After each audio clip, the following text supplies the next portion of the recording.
taa nne na nwa na-esi daku na-anya ka unu fụ kapasiti enyi ọ ya amasịkwa unu. Ndewonu, kita mma ebido oke otu ose ka anyị tie n'ime stew anyị na-eshi anyị ejiri garnish eke ọkụkọ tata. Anyị ji ose tie n'ime ka onye etie ose n'ime ka o boo ume nye na ka onye flavor.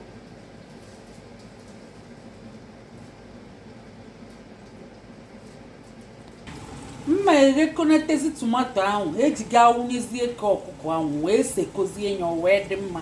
Unu na-anyụ na-enye ka m na-erekonete ihe a bụ tomato ahụ anyị akwọchago ose tinye ma jinja ma taịm ma ihe niile abịazie bụla eke ọkụkọ awụnye atọ nzi anya oghe. Nkịta mma wee otu n'ime stew anyị na-eshi.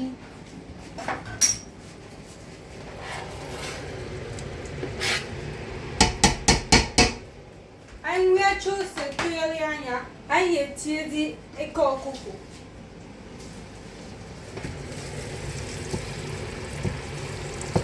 Mma wee eke ọkụkọ n'ime stew. Ka anyị tụgharị anya.